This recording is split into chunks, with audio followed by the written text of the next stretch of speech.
Bien, muy buenos días, estimadísimas señoritas, señores estudiantes. Me da muchísimo gusto realmente volverlos a saludar en esta nueva jornada de trabajo.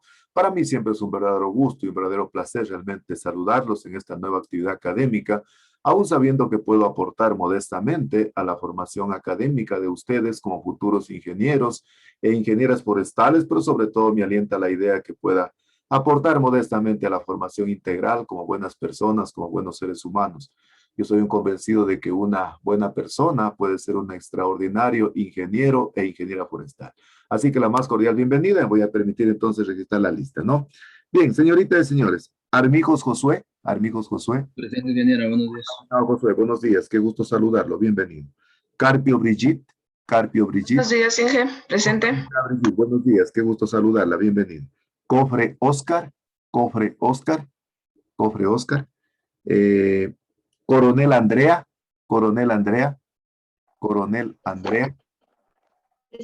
¿Cómo está, mi estimada Andreita? Buenos días, qué gusto saludarla, bienvenida. Girón Mitzi. Girón Buenos Mitzi. días, ingeniero presente. Mitzi, buenos días, qué gusto saludarla, bienvenida. Granda Anderson. Ingeniero, buenos días, ¿Cómo presente. está, señor Anderson? Buenos días, qué gusto saludarlo, bienvenido. Granda Brian. Granda Brian. Buenos días, ingeniero. ¿Cómo está, señor Brian? Buenos días, qué gusto saludarlo, bienvenido. Jiménez Dania. Jiménez Dania. Buenos días, ingeniero ¿Cómo está, mi presente. señora Dania? Buenos días, qué gusto saludarla, bienvenida. Patiño Enit. Presente, Inge, buenos días. Enit, buenos días, qué gusto saludarla, bienvenida. Quesada Luis. Quesada Luis. Presente, Inge, buenos días. Buenos días, qué gusto saludarlo, bienvenido, felicitaciones, fue el primerito que llegó a la aula. Ramón Zaida. Ramón Zaida. Ramón Presente, ingeniero, buenos días. Zaida, buenos días, qué gusto saludarla, bienvenida. Y finalmente, Tigre Brian. Tigre Brian. ¿Cómo está, mi estimado Brian? Buenos días, qué gusto saludarlo, bienvenido. Tal vez Cofre Oscar. Cofre Oscar. Bueno, Michi, si en caso llega Oscar, mejor que me justifique la falta para que no se quede con el atraso, ¿no? Bien, una vez más, pues permítanme saludarlos en esta nueva clase, en esta nueva semana, realmente deseándonos que nos vaya extraordinariamente bien, que todas las actividades que están planificadas para la presente semana, tanto en el plano académico como en el plano personal, nos vaya extraordinariamente bien, ¿no? Bien, vamos entonces a revisar un poquito las actividades académicas de la asignatura para el día de hoy. A las 7:40 está previsto tomar la pruebita de la evaluación número 1 de la asignatura, en lo que tiene que ver con la unidad número 1. Entonces está previsto a partir de las 7:40, se inicia la prueba y terminamos a las 8 de la mañana. Dura 20 minutos la prueba. Son 10 preguntas, cada pregunta vale 35 puntos, de tal manera que la prueba es calificada por 3,50 puntos. Por favor, revisen bien las preguntas. Yo no tomo definiciones, no tomo conceptos, tomo definitivamente lo que estamos estudiando acá en base al sentido común, en base a lo que estamos observando, en base a lo que estamos viendo. Son preguntas de opción múltiple, así que no hay definiciones, ¿no? Les hago la recomendación, ustedes deben conocer, ustedes conocen que la universidad, con el ánimo de mejorar la calidad académica y propender a la excelencia académica en las diferentes asignaturas, en este ciclo pues ha incorporado algunas innovaciones al EVA. Entre ellos está, por ejemplo, lo que se conoce con el nombre de la deshonestidad académica. En definitiva, la deshonestidad académica pues es tratar de evitar o limitar la copia, ¿no? Yo me acuerdo que en Cuba generalmente las personas que las encontraban fijando, se llamaba ahí, fijándose o copiando, pues definitivamente no le suspendían el examen ni perdía la asignatura, tenía que irse de la universidad. Entonces acá se han incorporado algunas innovaciones al Zoom que no dependen de nosotros. Primero, por ejemplo, solo pueden tener un solo dispositivo abierto, primera cuestión. Segunda cuestión, solo pueden tener una sola ventana abierta, ¿no? Tercera, las preguntas son de manera consecutiva. Y cuarta, digamos, algunas de estas cuestiones que ustedes tal vez quieran hacerlo, pues es notificado al docente. Yo sé que con ustedes no va a haber ningún problema, conozco de la calidad de ustedes como personas, como seres humanos, como estudiantes, así que no voy a tener ningún problema, ¿no? Entonces, cuando sean las 7:40, nos conectamos ya a la leva para poder realmente ingresar a la evaluación. Vayan leyendo, por favor, ¿no? Luego de eso continuamos entonces con la clase. Una recomendación tal vez para los que no han leído la descripción de las tareas. Por favor, tomar en cuenta, siempre eleven la tarea para que sea calificada. Las son enviadas como borrador, no pueden ser calificadas. Yo por eso en la mañana, a primera hora, que ya me comienzo a revisar las actividades académicas, estaba viendo que había una tarea enviada como borrador y esa no puede ser calificada. Entonces yo siempre digo que pues la falta de tecnología o qué sé yo, alguna cuestión relacionada con la parte operativa, no puede ser un óbice, no puede ser un pretexto para que un estudiante se quede sin calificación. Entonces, tengan cuidado, por favor, cuando suban una tarea de subirla siempre para poder ser calificada, ¿no? Otra cuestión interesante, en las tareas tiene que estar explicado cuándo es un trabajo práctico, cuándo es un trabajo autónomo. En lo que tiene que ver con los trabajos autónomos son calificados con 2 puntos y en lo que tiene que ver con los trabajos prácticos son calificados con 2,5 puntos. Pero lo que pasa es de que el sistema pues no permite poner 2,5, entonces yo siempre les pongo 3 para poder calificar. Eso al inicio de la asignatura, pues yo había conversado con los técnicos de la UTI, de la universidad, y me habían señalado de que el sistema, pues en lo que tiene que ver con tareas, no está diseñado para poner decimales. Por eso yo siempre les pongo, por ejemplo, la práctica de hoy vale 2,50 puntos, 2,50 puntos, ¿sí? Entonces, por eso realmente, para que ustedes conozcan. Y los trabajos autónomos, igual cuando yo siempre subo una tarea, siempre estoy explicando, describiendo cómo va a ser calificada la tarea, ¿no? Para que de esa manera, entonces, ustedes conozcan. Luego de la pruebita que vamos a tomar, continuamos con la clase. Después de eso les voy a pasar ya la evaluación, el resultado de la prueba que tengan el día de hoy, y el resultado tiene la socialización de las calificaciones de la unidad número 1, con lo cual prácticamente ponemos fin a la unidad número 1, nos quedaría pendiente solo el trabajo de investigación bibliográfica, y para el cual le voy a pedir a Mitzi, por favor le voy a enviar la actita para que me haga la fineza Mitzi, hacerles firmar a los compañeros, y poder enviar el informe a la carrera de Ingeniería Forestal, ¿no? Bien, entonces por favor tratemos de ingresar a EVA, ingresemos a EVA. Oscar, por favor, tenga la bondad de prender su camarita, todos con su cámara encendida, por favor, si alguien tiene un audífono, por favor, tenga la bondad de retirárselo, ¿sí? La cámara encendida, que esté a la altura de su rostro, para poderlos observar. Estamos a 2 minutos para que la prueba inicie, entonces, por favor, tendrán cuidado de revisar bien las preguntas, porque en las mismas preguntas prácticamente están las respuestas. Terminamos a las 8 de la mañana. 8 de la mañana dura 20 minutos. 10 preguntas son calificadas con 0,35 puntos. Y luego de eso, entonces, continuamos con la actividad académica. No se olviden de ir preparando adecuadamente el trabajo de investigación bibliográfica. Recuerden que no es una consulta bibliográfica, no es como generalmente control C, control V, sino que hay que ir parangoneando, hay que ir realmente parafraseando la consulta bibliográfica que vamos adoptando. Y una recomendación, por favor, que les he dicho a todos en las prácticas, ustedes ya creo, no sé si ya recibieron redacción técnica. ¿Ya recibieron redacción técnica? Pero bueno, si no han recibido, pues todos los trabajos tienen que ser numerados de acuerdo a las normas de redacción técnica. Por ejemplo, 1, introducción. Dentro de la introducción van los objetivos no van numerados, no es un capítulo aparte.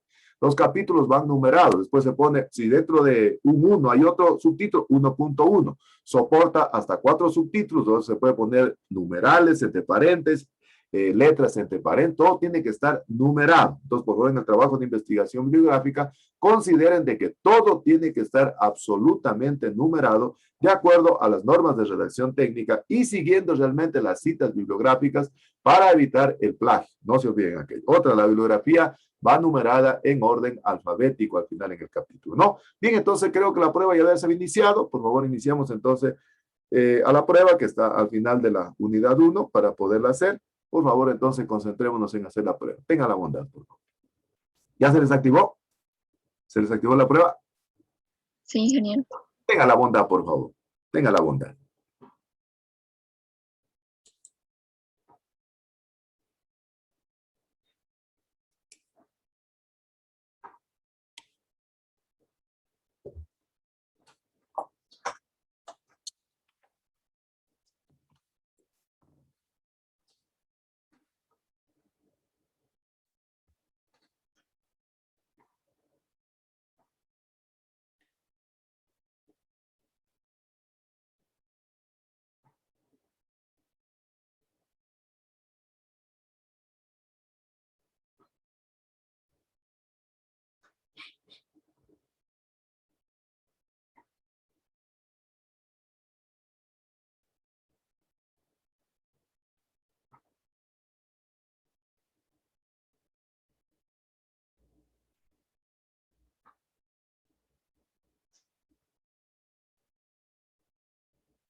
Inge, una pregunta.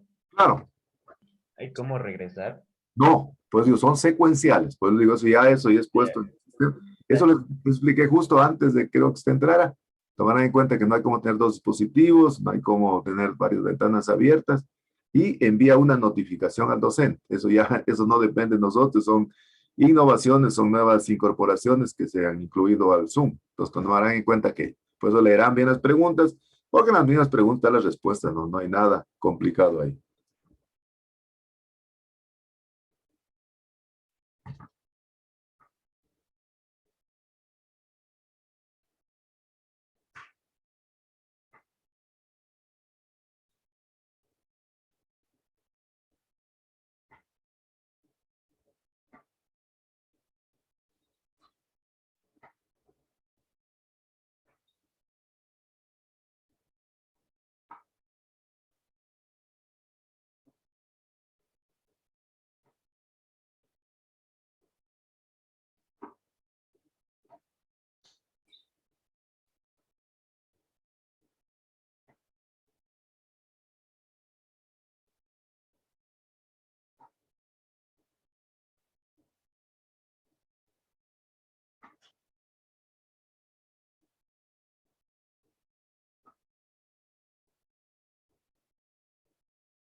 Zaida, por favor, ¿me puede prender su camarita? Zaida.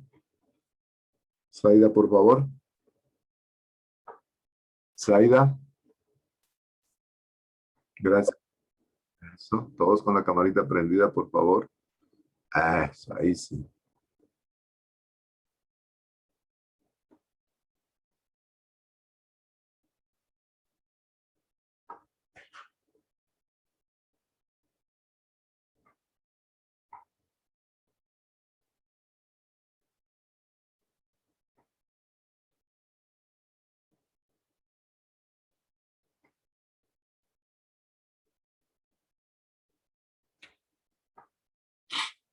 Zaida, por favor, la camarita.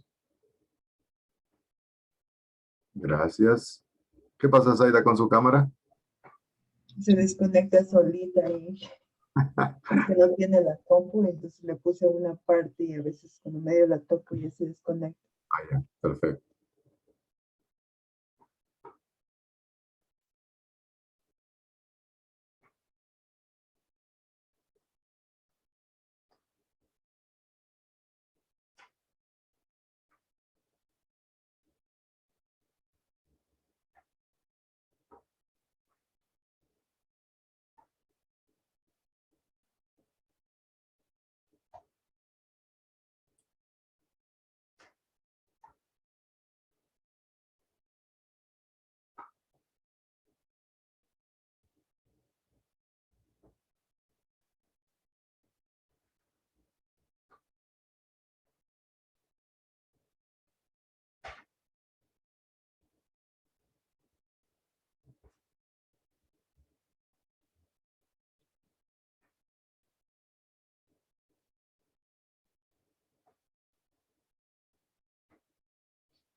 Si alguien terminó, pondrá una manito para ver quién terminó. Ya, porque faltan 5 minutos para terminar. Los que terminaron, pongan una manito, déjenla ahí en la pantalla para saber quién terminó, por favor.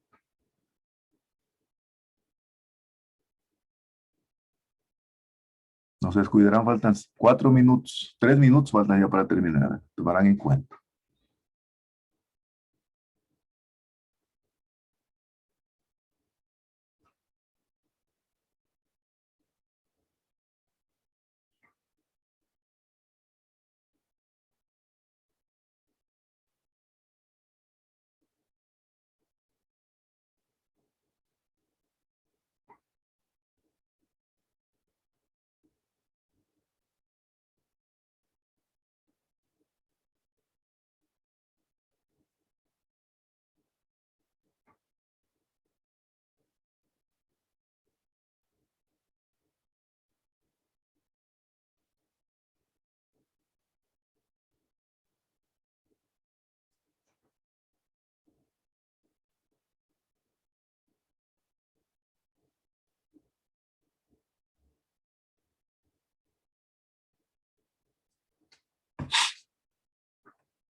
Vayan terminando.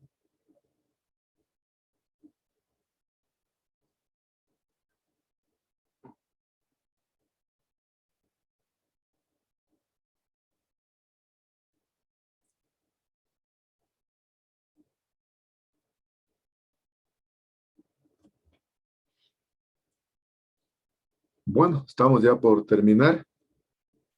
Los que ya terminaron, por favor, pongan una manito. No se olvidarán de enviar la prueba para calificar, verán.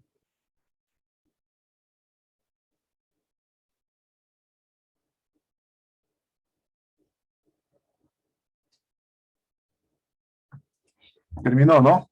¿Ya terminado? Bien. Mitzi ya terminó. Ya, Andrea también. Oscar también. Bueno, se terminó la prueba, ¿no? Bien, vamos entonces a continuar con las actividades académicas de esta clase. Entonces, me voy a permitir compartir con ustedes en pantalla. A mí siempre me gusta realmente iniciar mi clase con algunas preguntas que sean de carácter introductorio, con la finalidad de ir reforzando los contenidos, con la finalidad de ir reforzando los conocimientos que vamos adquiriendo en la asignatura, y de esa manera, pues, los estudiantes puedan ir empoderándose de los resultados de aprendizaje, ¿no? Me voy a permitir entonces poner a consideración de ustedes, me dan un comprendido, por favor, si están observando en pantalla la pregunta que estoy poniendo. ¿Están observando en pantalla? Por favor, me dan un comprendido. Sí. Sí. Voy a poner entonces a consideración de ustedes una pregunta para que realmente los que sepan inmediatamente encienden su micrófono y contestan con el ánimo también de calificar la participación de ustedes. Recuerden que a veces siempre los estudiantes dicen, lo que pasa es que los docentes no nos dan la posibilidad de participar. A mí siempre me gusta que mis clases sean muy interactivas y entonces voy a poner a consideración de ustedes una pregunta. A ver, tienen 15 segundos para contestar los siguientes. ¿Cómo se llama el científico que acuñó por primera vez el término célula? ¿Robert Hooke, Johannes Kepler, Gregor Mendel o Isaac Newton? ¿Cuál fue, por favor? 15 segundos para contestar. ¿Quién fue? Kepler. Robert Hooke. Robert Hooke. Robert Hooke. Luis contestó. ¿Quién más dijo Robert Hooke? Ingeniero. Yo, ingeniero. Muy bien, dice, muy bien. Por ahí le dijo, dijo por ahí, Johann Kepler. No, Robert Hooke fue el que en el año 1665 acuñó por primera vez el término de célula al observar en un tejido de corcho, generalmente unas celdillas vacías que a él se le parecían panal de abejas, y entonces les dio el nombre de célula. Muy bien, vamos con la siguiente pregunta. Así mismo para que puedan participar todos. A ver, los que ya participaron, por favor, dejen que participen los demás para poder calificar la participación de todos, ¿no? ¿Están observando en pantalla, por favor? Sí. Perfecto, entonces 15 segundos para contestar la siguiente pregunta. Esto se llama el que sabe, sabe. Dice, ¿qué tipo de células son las células vegetales y animales? ¿Son células eucariotas o son células procariotas? Tienen 15 segundos para contestar. Eucariotas. Son eucariotas. Brian dice, son eucariotas, son células eucariotas. Las células eucariotas, decíamos que la característica fundamental es de que están constituyendo los organismos superiores y se caracterizan porque tienen generalmente en su composición, desde el punto de vista celular, una pared que divide el citoplasma del núcleo. Entonces, decimos que son generalmente las células eucarióticas. Muy bien. Vamos entonces a continuar y en cambio voy a poner unas imágenes introductorias para poder dar una idea general de la clase que vamos a analizar el día de hoy. Y ahí sí me gustaría escuchar el criterio de los demás compañeros. ¿Qué observan? ¿Qué observan? Si ustedes ven, por ejemplo, esta imagen, ¿qué es lo que primero se les viene a la mente? Si ustedes observan esta imagen, que va a estar muy relacionada con la temática que voy a analizar el día de hoy. Si ustedes ven esta imagen, ¿qué idea se les viene a la mente? A ver. Cultivo in vitro. Cultivo in vitro, muy bien. ¿Qué más? ¿Qué más? Una solución. Sustancias nutritivas. Sustancias nutritivas, muy bien. Solución. Una solución, muy bien. ¿Qué más? ¿Qué más? ¿Qué otra idea se les viene a la mente viendo esa imagen? O sea, la primera impresión que a usted les causa viendo esa imagen. ¿Qué idea se les viene? A ver. Medio de cultivo, tal vez. Medio de cultivo, muy bien. Y si vemos esto, a ver, a los demás, que no opinan los demás. A ver. Preparación de medio de cultivo. Preparación de un medio de cultivo. Un criterio más. Preparación de una solución. Preparación de una solución. Muy bien. Generalmente el medio de cultivo es para el explante cuando está inoculado in vitro, lo que el suelo es para la planta cuando está creciendo in vivo. Entonces, el medio de cultivo es para el explante cuando está siendo inoculado in vitro, lo que el suelo es para la planta cuando está creciendo in vitro. En esta clase van a salir algunos términos para ir engrosando el glosario, que próximamente nuevamente lo estaremos revisando para poder ir incorporando productos acreditables para la segunda unidad. Entonces, en la presente clase, vamos a iniciar entonces el estudio del medio de cultivo, el mismo que será reforzado con la práctica que realicemos más adelante. Entonces, vamos a analizar entonces la composición química del medio de cultivo, ¿no? Vamos a ver entonces lo que tiene que ver con el medio de cultivo. ¿Me dan un comprendido si están observando en la pantalla? Sí. Perfecto. Vamos a ver entonces lo que tiene que ver con la composición química de los medios de cultivo. Y como esta es una de las clases, yo diría, más importantes porque tienen que ver con la nutrición mineral de los explantes, la he dividido en dos partes. Entonces, el día de hoy vamos a hablar entonces de la primera parte en lo que tiene que ver con la composición química de los medios de cultivo y los conocimientos que vayamos adquiriendo los vamos a reforzar luego con la práctica. Recuerden que yo les había señalado en el encuadre de que el documento guía y los contenidos va a ir abordando a medida que vamos avanzando para ir combinando los contenidos teóricos y los contenidos prácticos, ¿no? Entonces decíamos que realmente que el medio de cultivo es para el explante cuando está inoculado in vitro, lo que el suelo es para la planta cuando está creciendo in vivo. A mí siempre me gusta realmente darles a los estudiantes los lineamientos básicos, es decir, los fundamentos básicos para poder establecer definiciones. A mí no me gusta que el estudiante se aprenda de memoria definiciones o conceptos, además nunca tomo eso en el examen. A mí me gusta darles elementos para que realmente puedan hacer las definiciones. Y en ese sentido, entonces, vamos a definir lo que es un medio de cultivo. Fíjense, entonces, el medio de cultivo viene a constituir una solución nutritiva. Esa solución nutritiva está conformada por compuestos orgánicos e inorgánicos que son de fundamental importancia para el crecimiento y desarrollo in vitro de los explantes. Entonces, un elemento que les he dado, es decir, solución nutritiva, conformada entonces por compuestos orgánicos e inorgánicos, que son necesarios para el crecimiento y desarrollo in vitro. Entonces, el medio de cultivo viene a constituir para el explante cuando está siendo inoculado in vitro lo que el suelo es para la planta cuando está generalmente creciendo en condiciones in vivo. Eso significa entonces que el medio de cultivo está conformado por los mismos elementos nutritivos que necesita la planta cuando estás creciendo en condiciones de invernadero, en condiciones de campo, en condiciones de un, qué sé yo, de un vivero, etcétera, etcétera. Vamos a ir viendo en la mañana de hoy cómo están conformados los medios de cultivo. Pero analicemos primero cuáles son los factores que influyen en el crecimiento y desarrollo de la planta. Generalmente una planta que está creciendo, ya sea in vivo quiere decir en condiciones naturales, ¿verdad? No se olvide, en el campo, en el invernadero, en un vivero, etcétera, etcétera, in vitro en condiciones controladas. Generalmente el crecimiento y desarrollo de la planta cuando crece en el campo o cuando crece en el interior de un vidrio está influenciada básicamente por 4 factores fundamentales. El primer factor fundamental es la constitución genética de la planta. Es decir, la parte de su genotipo. Recuerden que el genotipo está conformado por los caracteres hereditarios de la planta, para que lo pongan en el glosario. Entonces, el genotipo, características hereditarias de la planta. Entonces, la constitución genética de la planta es el primer factor determinante en el crecimiento y desarrollo del vegetal. Pasa exactamente igual que los seres humanos, que los animales. Si yo tomo adecuadamente un explante de un organismo que ha sido, qué sé yo, que tiene características deseables desde el punto de vista genotípico, desde el punto de vista fenotípico para el glosario, características externas de un individuo, generalmente la descendencia va a tener esas mismas características. La semana anterior, el miércoles y jueves, hubo el seminario en el Perú, y el día jueves me tocó participar a mí, ¿no? Yo escuché algunas presentaciones, por ejemplo, que se hacían en cinchona, y se decía que la base fundamental para poder multiplicar la cinchona, ya sea por vía sexual o asexual, es primero seleccionar un buen genotipo. Es decir, seleccionar un ejemplar que tenga características sobresalientes desde el punto de vista genotípico y fenotípico. Segunda característica que es determinante en el crecimiento y desarrollo de las plantas, in vivo e in vitro, los nutrientes. Y dentro de los nutrientes, agua, macro y micronutrientes y compuestos orgánicos, especialmente los carbohidratos o el azúcar. Es decir, una planta, ya sea in vivo o in vitro, necesitará agua, necesitará macronutrientes, micronutrientes, carbohidratos. Tercer factor que incide en el crecimiento y desarrollo de los vegetales, in vivo e in vitro, los factores físicos del medio.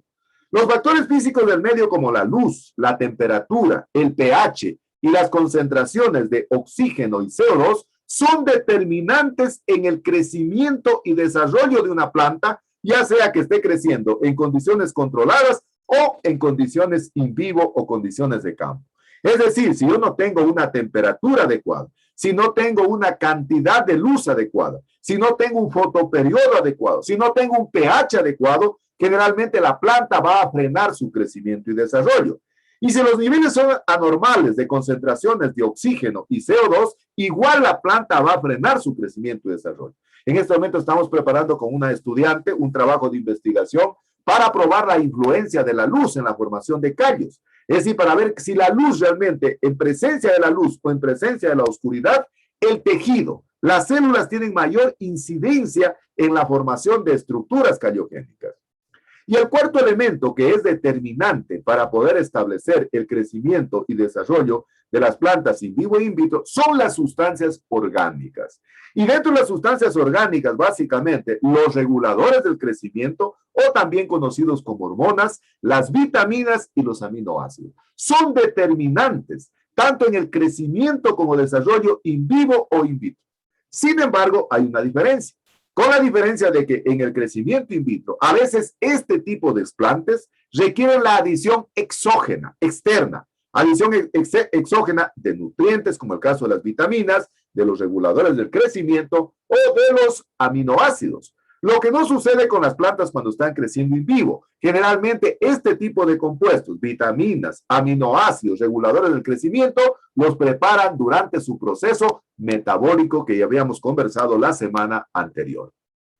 Por lo tanto, entonces, el éxito del cultivo de tejidos vegetales depende de la composición química del medio de cultivo y de los factores ambientales. Es decir, así como la planta cuando está creciendo in vivo, para tener un crecimiento sano y vigoroso, necesita una gran cantidad de micronutrientes, también requiere de parámetros ambientales para poder determinar un crecimiento y desarrollo vigoroso.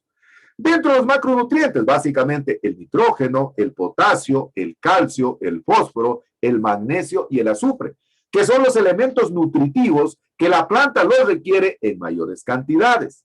Y en el caso de los micronutrientes, básicamente sales a base de hierro, de manganeso, de zinc, de boro, de cobre, de molibdeno, de cobalto, de zinc, de sodio, es decir, de todos estos elementos que la planta los requiere en menores cantidades. Es decir, la planta, para poder expresar un crecimiento y desarrollo vigoroso, necesita entonces de una composición química del medio de cultivo adecuada y de factores ambientales, relacionados básicamente con la luz, la temperatura y la humedad.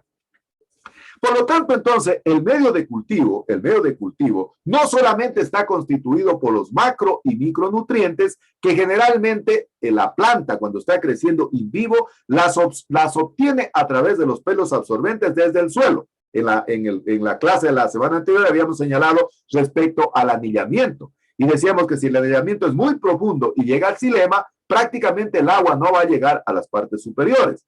Pero también es de fundamental importancia la adición de carbohidratos. Carbohidratos que cuando la planta está creciendo in vivo, es decir, en el campo, ya sea en el invernadero o ya sea en un vivero, las obtiene a través del proceso fotosintético. Pero cuando el explante está siendo inoculado in vitro, a pesar que tiene clorofila, sin embargo, su aparato fotosintético todavía no está diseñado para poder absorber y compartir y construir los carbohidratos. Y por eso entonces necesitamos, cuando el explante está inoculado in vitro, suministrarle los carbohidratos, ya sea en forma de sacarosa, en forma de fructosa, de manosa, de manera exógena, porque el explante se comporta como un organismo heterótrofo, ¿verán? No es un organismo heterótrofo, cuidado, verán. Se comporta como un organismo heterótrofo. ¿Y por qué se comporta?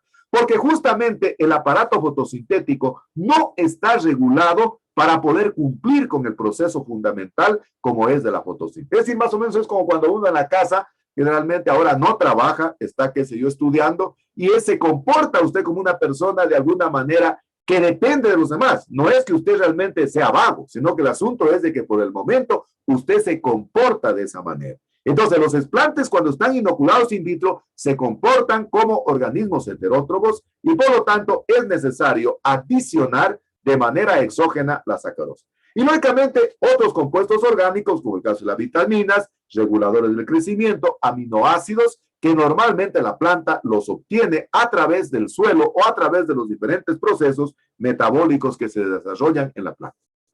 Por lo tanto, ¿cómo están conformados los medios de cultivo? Habíamos señalado entonces que un medio de cultivo es una solución nutritiva que está conformada por compuestos orgánicos e inorgánicos y que son necesarios para el crecimiento y desarrollo de la planta cuando está creciendo in vitro. Por lo tanto, entonces, el medio de cultivo está compuesto de 8 componentes básicamente. El primero son las sales inorgánicas y dentro de las sales inorgánicas están los macronutrientes y los micronutrientes. Además están las vitaminas, los reguladores del crecimiento o fitohormonas, los aminoácidos y suplementos orgánicos, los carbohidratos, el agua, los agentes solidificantes y los suplementos no definidos. El día de hoy vamos a analizar hasta el componente número 6, que es el agua. Vamos a definir exactamente qué características cumplen dentro del medio de cultivo. Primero veamos entonces las sales inorgánicas y dentro de las sales inorgánicas los macronutrientes. En el año 1962, los investigadores Murashige Scoop, 2 japoneses, se interesaron en conocer cuáles eran las necesidades nutricionales cuando una planta está creciendo in vivo. E hicieron un análisis bromatológico en una hoja de tabaco para conocer qué nutrientes existían en la hoja de tabaco, porque se suponía que esos mismos nutrientes estaban en el suelo. Y en base al estudio bromatológico que hicieron, llegaron a determinar que la hoja de tabaco, para poder crecer y desarrollarse, se encontraban macronutrientes, micronutrientes y compuestos orgánicos. Y en función de esos requerimientos nutricionales que hicieron en esta hoja de tabaco, llegaron a patentar un medio de cultivo que hoy universalmente se lo conoce con el nombre del medio de cultivo de Murashige-Skug, o que se lo sintetiza con las letras MS en base a estos dos autores, Murashige y Skug. Por lo tanto, entonces, los macronutrientes son lo que la planta cuando está creciendo in vivo o cuando está creciendo in vitro las requiere en mayores cantidades. Ustedes ya estudiaron edafología o ya estudiaron suelos. Es decir, la planta requiere en mayores cantidades, además del carbono, del hidrógeno y el oxígeno, requieren mayores cantidades los macronutrientes como son el nitrógeno, el fósforo, el potasio, el calcio, el magnesio y el azufre. Y estos mismos elementos nutritivos, Murashige y Skug los encontraron en el análisis bromatológico de la hoja de tabaco. Y en función de ese análisis bromatológico, entonces patentaron un medio de cultivo sintético que estaba conformado por los mismos elementos nutritivos que necesitaba la planta cuando estaba creciendo in vitro. Entonces, los macronutrientes son los elementos inorgánicos que la planta no requiere en mayores cantidades. Estos términos se irán poniendo en el glosario. ¿Qué es un macronutriente? ¿Qué son en cambio los micronutrientes? Los micronutrientes son elementos inorgánicos o elementos químicos que la planta los requiere en menores cantidades. Pero no porque los requiere en menores cantidades, quiere decir que la planta pueda prescindir de ellos. Es decir, pueda reemplazarlos de ellos. Necesariamente, la planta necesita de micronutrientes, aunque sea en pequeñas cantidades. Si existe un déficit, por ejemplo, de hierro, de manganeso, de zinc, de boro, de cobalto, de cobre, de molibdeno, de yodo, de sodio, la planta frena su crecimiento y desarrollo. Es decir, así la planta los requiera en menores cantidades, la planta, si no encuentra los micronutrientes necesarios, ya sea en el medio de cultivo o en el suelo, la planta frena su crecimiento y desarrollo. Y vamos a ver que algunos de estos micronutrientes están íntimamente relacionados, por ejemplo, con la síntesis de la clorofila. Y lógicamente decíamos que la clorofila generalmente es el pigmento fundamental de los cloroplastos. Entonces, en el caso del zinc, el caso del boro, el caso del cobre, del cobalto y del molibdeno, están íntimamente relacionados con la síntesis de la clorofila en la función que cumplen los cloroplastos en el proceso fotosintético. Y algunos micronutrientes, como en el caso del zinc y el boro, están relacionados, en cambio, con la actividad de los reguladores del crecimiento.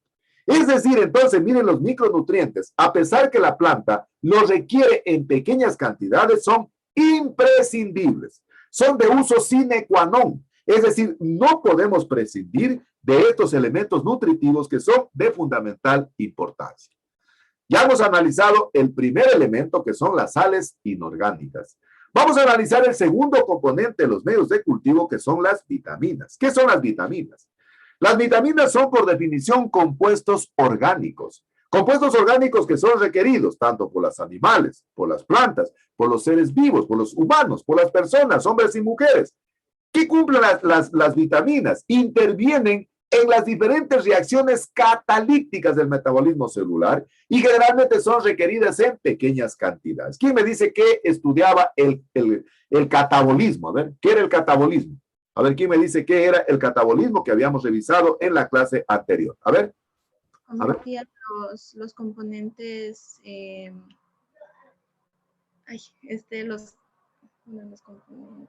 Catabolismo, ¿qué era el catabolismo? A ver. Es la transformación de las moléculas complejas a moléculas sencillas por medio de la destrucción. Muy bien, es la transformación de compuestos o de moléculas complejas a moléculas sencillas. Y decíamos que el catabolismo es cata, destruye, ana, construye. Entonces, las vitaminas cumplen una función fundamental en los procesos catabólicos. Y por eso generalmente se dice que son esenciales, son necesarias de adicionarse de manera exógena solo cuando el explante está creciendo in vitro. Las plantas in vivo hacen sus propias vitaminas. Fíjense, en base a estudios que se han realizado, generalmente se ha llegado a comprobar y a demostrar que la única vitamina que es esencial y que incide en el crecimiento de los vegetales, tanto in vivo como in vitro, es la tiamina. Y la tiamina decimos que pertenece al grupo de las vitaminas B1. Y generalmente la tiamina es hidroxílica. ¿Qué quiere decir hidroxílica para el glosario? Que se disuelve en presencia de ácido clorhídrico. Se disuelve en presencia de ácido clorhídrico. Eso quiere decir hidroxílica. Es decir, para poder disolver, para poder diluir la tiamina, hay que disolverla con una pequeña adición de ácido clorhídrico. De lo contrario, si usted quiere disolverla con agua pura, así caliente, no se disuelve. Se levanta la tiamina hacia arriba. Y generalmente se requieren concentraciones que van de 0,1 a 30 miligramos por litro. Y se dice que esta, en definitiva, es la única vitamina que incide en el crecimiento y desarrollo celular, tanto de las plantas in vivo como in vitro, en mayor significancia, en mayor connotación. Entonces, solo se disuelven de manera hidroxílica, es decir, utilizando ácido clorhídrico. Yo me acuerdo que en Cuba, cuando recién empecé a hacer las prácticas, me dieron una vez que prepare, qué sé yo, tiamina, que es la vitamina B1, ¿verdad? Que es la vitamina que uno consume. Entonces uno generalmente la machaca, la tritura, la vitamina B1 y se la quiere disolver. Disuélvala en agua para ver si disuelve. No se disuelve. Se me levantaba hacia arriba. Me acuerdo que mi tutor se me reía, decía Víctor Hugo, nunca la vas a disolver si no le pones ácido clorhídrico.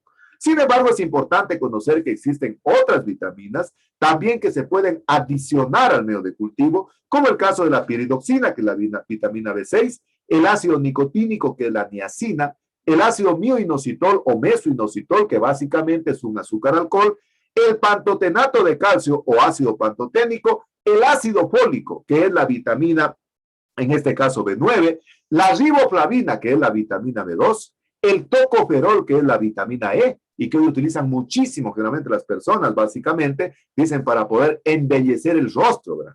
La vitamina, que es la vitamina H, y aquí puse dos vitaminas que son de fundamental importancia y que las voy a retomar cuando hable de la oxidación fenólica en la próxima clase, que es el ácido ascórbico y el ácido cítrico. Tanto el ácido ascórbico como el ácido cítrico son la vitamina C y generalmente se adicionan, en el caso del ácido ascórbico, en una concentración de 100 miligramos por litro y en el caso del ácido cítrico se colocan en una cantidad de 150 miligramos por litro.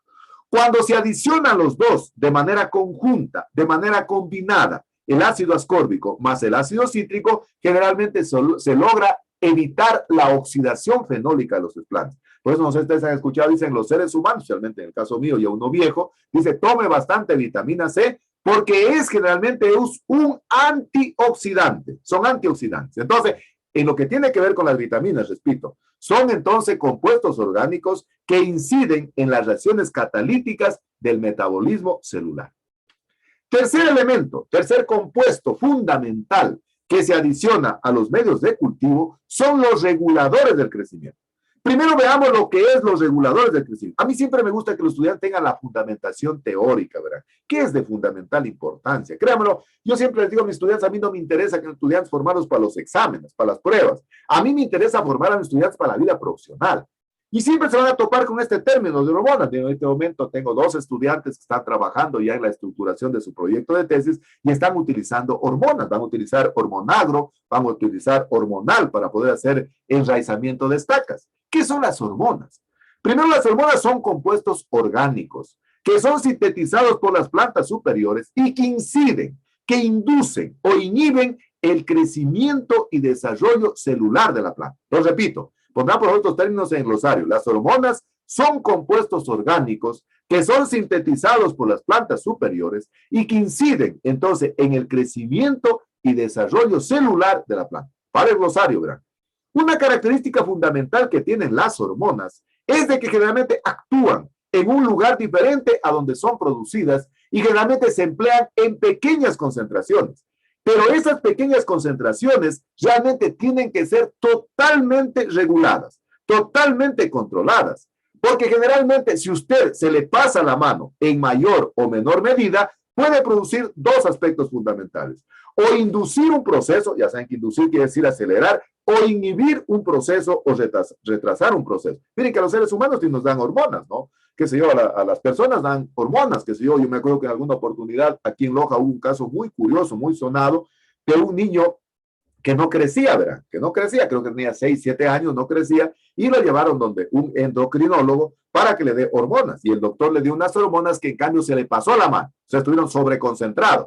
Y el niño en vez de crecer le comenzó a salir bigote, ¿verdad? Las hormonas generalmente actúan en un lugar diferente y solo actúan en pequeñas concentraciones. Fíjense, la primera hormona que se descubrió en las plantas, generalmente se lo descubrió en el triptófano del trigo y fue el AIA, el ácido indolacético. En base a estas hormonas naturales que tienen las plantas, que tenemos los seres vivos, los animales, las personas, se han generado otro tipo de hormonas sintéticas. Es decir, hormonas sintéticas que tienen actividades semejantes a las hormonas naturales. Y a ese conjunto de hormonas naturales y de hormonas sintéticas se conoce con el nombre de reguladores del crecimiento. Entonces, si yo quiero hablar con propiedad, si yo quiero hablar técnicamente de manera adecuada, cuando yo digo un regulador del crecimiento, me estoy refiriendo tanto a las hormonas naturales como a las hormonas sintéticas que se han ido generando a partir de estas hormonas naturales. Digo que la primera hormona natural que se aisló, que se descubrió, que se generó de las plantas fue en el triptófano del trigo, es decir, en el ápice terminal del trigo, y se conoce con el nombre del ácido indolacético, que generalmente lo simplificamos con la palabra AIA. Es decir, las plantas generalmente siempre producen hormonas en las partes apicales y su efecto se va a ver reflejado en lugares diferentes. ¿Y por qué decimos que son reguladores de crecimiento? Porque son los encargados de distribuir los compuestos que son biosintetizados por las plantas y de esa manera promueven el crecimiento y desarrollo de los órganos de la planta. Las hormonas entonces son de fundamental importancia. De manera general, las hormonas in vivo son provocadas, son producidas por la planta sin necesidad de adicionarle de manera exógena. Yo nunca he visto, por ejemplo, que a una planta le adicionen al suelo una hormona, pero en algunos frutales, por ejemplo, se adicionan el ácido giberélico para inducir floración. Se adicionan otro tipo de hormonas para producir, formación de brotes axilares, por ejemplo, o de raíces adventicias. Pero cuando la planta está creciendo in vitro y yo quiero inducir o inhibir un proceso, necesariamente tengo que recurrir a los reguladores del crecimiento. ¿Cómo se clasifican los reguladores de crecimiento?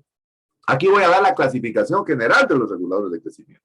Generalmente se clasifican en auxinas, en citoquininas o citocininas, además en ácido giberélico o giberelinas, en ácido abscísico, que se representa con el ABA, en etileno y oligosacáridos. De estos 6 grandes grupos de reguladores de crecimiento, las que más se emplean en cultivo de tejidos vegetales son las que están subrayadas con color rojo, es decir, las auxinas, las citoquininas o las citocininas. Sin embargo, vamos a ir analizando cada una de ellas, pero vamos a hacer mayor hincapié en las 2 primeras. Veamos primero las auxinas. ¿Qué son las auxinas? Entonces, las auxinas son reguladores de crecimiento de tipo orgánico. ¿Cuál es la función general que cumplen las auxinas en las células? Generalmente la función general que cumplen las auxinas en las células es lograr la elongación o alargamiento celular. Es decir, las auxinas generalmente inducen la dominancia apical de los esplantes. ¿Qué es la dominancia apical? Es el crecimiento en longitud del esplante. Es decir, las auxinas inducen el crecimiento en longitud, inducen el crecimiento apical del esplante. En la ponencia que yo el día jueves, por ejemplo, combiné ácido indolacético con benzilaminopurina. ¿Con qué finalidad? Con la finalidad de tener mayor crecimiento y mayor número de brotes en Cinchona officinalis. Entonces yo les explicaba en mi ponencia que presentaba que utilizamos diferentes concentraciones de una auxina y una citoquinina para, por un lado, inducir dominancia apical. Pero las auxinas, en cambio, inhiben la formación de yemas o vástagos axilares. Y ahí les explicaba, en cambio, que utilicé una citoquinina, el BAP, que es el benzilaminopurina, para poder, en cambio, formar brotes axilares, brotes adventicios. Generalmente las auxinas, en bajas concentraciones, permiten la formación de raíces adventicias, ¿verdad? En bajas concentraciones, permiten la formación de raíces adventicias. Entonces, si yo quiero formar en una estaca, si yo quiero formar en una rama, una raíz adventicia, entonces recurriré a auxinas. Y dentro de las auxinas se han generado algunas auxinas de carácter comercial. Por ejemplo, hay el rotone, hay el hormonagro. Y estas son generalmente a base de auxinas que se utilizan para poder hacer enraizamiento, por ejemplo, de estacas, pero en bajas concentraciones. Si así a mí se me pasa la mano y pongo en altas concentraciones, me produce el efecto contrario. Me produce la formación de un callo. Y un callo decíamos que es una masa amorfa de células indiferenciadas. Yo me acuerdo que en alguna oportunidad un estudiante en agronomía hizo la tesis conmigo, hizo en babaco, enraizamiento de babaco a nivel de vivero. Y utilizamos hormonagro 1 y hormonagro 2, que es a base de auxina. Y le pusimos en polvo y en líquido. Y resulta ser de que una de las estacas, un día me dice esta niña, que está, ya hoy es ingeniera agrónoma, me dice, ingeniero, tenga la banda, venga, dice, no están formando las estacas de babacos raíces, están formando en la base de la estaca una costra endurecida, era callo. Es decir, se nos había pasado la mano en la concentración y entonces produce el efecto contrario. ¿Cuáles son las concentraciones que se utilizan de auxinas? Se utilizan de 0,01 a 10 miligramos por litro. Y aquí viene la importancia de la investigación. Y por ello siempre digo que la investigación es fascinante, es hermosa, porque realmente permite ir jugando con las concentraciones hormonales. Yo siempre digo que para mí la investigación es el arte de acertar y de errar, es decir, de buscar las mejores combinaciones hormonales. Cuando yo estudiaba en Cuba el posgrado de biotecnología forestal, había que seguir una subespecialidad. Y había dos opciones. La una, generalmente, estudiar todo lo relacionado con los factores ambientales, y la segunda era la subespecialidad de hormonas. Yo no sabía por cuál decidirme, y una amiga me dice, pues sigue hormonas. Y bueno, me hice la subespecialidad en hormonas, y generalmente es un campo fascinante. Es donde usted puede jugar con hormonas. En este momento estamos estructurando un proyecto de investigación de tesis para tener caliogénesis en orquídeas, en Cattleya. Y va a haber una niña que va a trabajar prácticamente probando diferentes concentraciones en este caso de auxinas, para lograr la formación de estructuras caliogénicas. ¿Cuáles son las principales auxinas que se utilizan? La primera que se descubrió en el triptófano del trigo es el ácido indolacético. Sin embargo, hay el ácido indolbutírico, el ácido naftalenacético, el ácido 2,4-diclorophenoxiacético, que es el 2,4-D, que incluso tiene funciones análogas a convertirse como un herbicida, el ácido paraclorofenoxiacético. Es decir, este tipo de compuestos orgánicos son auxinas, que cumplen entonces la función de la elongación o alargamiento celular, y se la sintetiza con ese tipo de siglas. Segundo grupo de hormonas o de reguladores del crecimiento son las citoquininas o las citocininas. ¿Cuál es la función general, en cambio, que tienen las citoquininas o citocininas? Es la división o multiplicación celular. Es decir, las auxinas hacen que el tejido crezca en longitud, que se alargue. En cambio, las citoquininas permiten la multiplicación. Es decir, permiten que el tejido se comience, en cambio, a engrosar. Entonces, las citoquininas, entonces, inducen la formación de yemas o vástagos axilares, pero inhiben la dominancia apical del esplante. Es decir, producen todo lo contrario a las auxinas. Las auxinas permitían la dominancia apical, pero inhibían la formación de brotes axilares o yemas adventicias. En cambio, las citoquininas inducen la formación de vástagos axilares, de yemas axilares, pero inhiben la dominancia apical. Es decir, ¿qué función tiene análoga a las citoquininas? Para que se acuerden, a mí siempre me gusta enseñar con mnemotécnicas, ¿verdad? A mí en Cuba me enseñaban, verá, para que nunca se olvide, ¿cuál es la función de la citoquinina? Es más o menos como, digamos, usted tiene una plantita de cedro o de cascarilla en la casa y la tiene creciendo, y de repente una persona mala gente va y le corta el cogollito, le corta la parte apical. ¿Qué hace la planta? Se comienza a verticilar, comienza a formar ramas laterales. Eso hacen las citoquininas. Por eso yo en la ponencia del día jueves decía que yo combiné una auxina y una citoquinina para, por un lado, tener el crecimiento en longitud de la cinchona, pero también tener formación de brotes axilares para hacer micropropagación. Las citoquininas en altas concentraciones, entonces, inducen la formación de yemas axilares, pero inhiben la formación de raíces adventicias. Por lo tanto, entonces, si yo quisiera tener brotes y al mismo tiempo raíces, tengo que regular, tengo que buscar un equilibrio hormonal, auxina, citoquinina, para tener al mismo tiempo brotes axilares y yemas adventicias, sin dejar de inducir o sin dejar de inhibir algún órgano que yo quiera formar. Las citoquininas entonces contribuyen a la diferenciación también o reorganización de los callos, es decir, permiten la formación de brotes de novo. ¿Qué quiere decir brotes de novo? Para el glosario, brotes de nuevo. Es decir, el callo, que es una masa amorfa de células indiferenciadas, cuando generalmente se ponen en presencia de citoquininas, se comienza a desdiferenciar el callo. Es decir, teóricamente cada célula del callo debe formar una plántula o una vitra o planta completa. Entonces le adicionamos citoquininas para que el callo comience a diferenciar. Entonces, en la tesis que estamos haciendo con esta señorita, que les digo que va a ser en Cattleya, formación de estructuras callogénicas, estamos poniendo una usina para que forme callos y estamos poniendo una citoquinina para que el callo, en cambio, se reorganice, se desdiferencie y forme brotes de nuevo o que son brotes de nuevo, ¿no? ¿Qué otra función tienen generalmente las citoquininas? Las citoquininas, fíjense, impiden o retardan el envejecimiento. Es decir, permiten el rejuvenecimiento de los tejidos. Es la razón por la cual hoy hay una tendencia, prácticamente la gente está utilizando hormonas para rejuvenecerse. En el caso de las citoquininas, permiten el rejuvenecimiento o retardan el envejecimiento de los tejidos.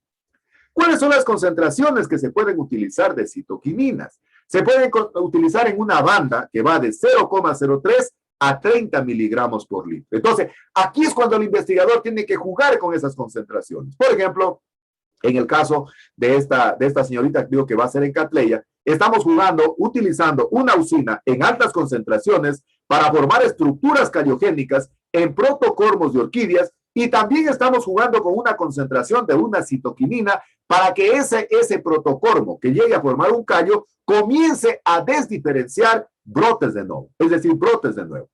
¿Cuáles son las principales citoquininas o citocininas? Así se encuentra en la literatura, ¿verdad? Es lo mismo, citoquinina o citocinina.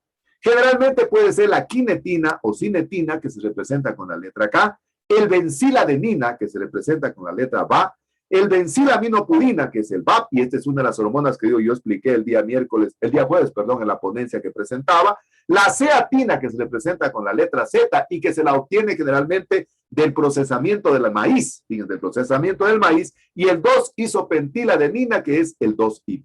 Es decir, estas son citoquininas. Todos estos nombres, por favor, tanto de las auxinas como las citoquininas, deben estar en el glosario. Es decir, K le ponen quinetina, BA, benciladenina, BAP, bencilaminopurina, Z, zeatina, 2-IP, 2-isopentiladenina, igual cosa en las auxinas.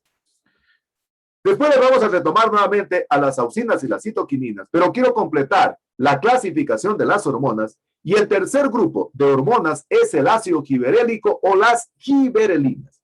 ¿Qué es el ácido giberélico? El ácido giberélico entonces es un regulador del crecimiento también, es decir, es un compuesto orgánico, pero tiene una característica particular generalmente el ácido giberélico, es termolábil. ¿Qué quería decir termolábil? A ver, ¿quién me dice qué quería decir termolábil? Eran las sustancias que no soportaban las altas temperaturas. Excelente, Mitzi. Excelente. Felicitaciones, Pablos. Qué lindo que es trabajar con ustedes, David. Termolábil no soporta altas temperaturas, no soporta el calor. Dice que se pierde después del autoclaviado en un 90%. Por eso a veces este tipo de sustancias hay que esterilizarlas en frío o hay que esterilizarlas utilizando radiación. ¿Cuál es la función que tiene el ácido giberélico? Permite promover la elongación celular e impide la formación de brotes y raíces adventicias. Miren, generalmente el ácido giberélico lo utilizan mucho los estudiantes de agronomía. ¿Y para qué lo utilizan? Generalmente lo utilizan para poder despertar la dormancia del embrión. Es decir, para que la semilla despierte. Recuerden generalmente que la germinación decimos que es la reanudación del crecimiento del embrión. Para el glosario, germinación es la reanudación del crecimiento del embrión de la semilla. Repito, germinación es la reanudación del crecimiento del embrión de la semilla. Hay algunas semillas, como en el caso de la cinchona, yo les contaba la semana pasada, de que básicamente la cinchona in vivo tiene porcentajes de germinación muy bajos, que van en el orden del 5 al 10%, máximo 15%. Entonces, una forma de reanimar, de reanudar el crecimiento, la germinación de las semillas, es utilizando el ácido giberélico. ¿Qué hace el ácido giberélico? El ácido giberélico realmente rompe la dormancia del embrión y entonces permite la germinación de las semillas. El que más se utiliza generalmente es el ácido giberélico AG3, sin embargo hay AG1, AG2 y AG3, y se puede utilizar en concentraciones que van de 0,1 a 10 miligramos por litro. Entonces, por ejemplo, qué sé yo, nosotros para poder hacer germinar semillas de cinchona in vivo, entonces estamos utilizando ácido giberélico. El otro estudiante que va a trabajar en la tesis conmigo va a trabajar en cambio en formación de callos en cinchona. Entonces, primero necesitamos hacer germinar las semillas. Como la germinación es tan baja, entonces estamos utilizando ácido giberélico para despertar al embrión, para decir al embrión como darle un tinguetazo, despiértate. Es decir, rompe la dormancia y inicia la germinación. Cuarto compuesto dentro de las hormonas, de la clasificación de las hormonas, tenemos el ácido abscísico, que es el ABA. El ácido abscísico generalmente a veces es un inhibidor de crecimiento, ¿no? Más se utiliza como un estabilizador osmótico, es decir, es un osmorregulador. ¿Qué es la estabilización osmótica? Es decir, es cuando la célula generalmente no se rompe. Cuando se hace la degeneración de la pared celular, la célula queda desnuda. Está rodeada solo por la membrana plasmática, internamente tiene el protoplasma y tiene el núcleo. Decíamos que el protoplasma es la parte viva, la parte fundamental de la célula. Y el paraplasma era la parte muerta, la parte ergástica de la célula. Entonces, cuando se degrada o cuando se elimina o cuando se digiere la pared celular, hay que conservar de que la célula no se rompa. Es decir, más o menos voy a poner un ejemplo. Como cuando yo rompo el cascarón de un huevo y entonces queda la yema ahí, está temblante. Si yo le pongo la punta de un trinche, se riega el contenido celular. Generalmente el ácido abscísico es un osmorregulador, es decir, impide que se rompa la tensión superficial.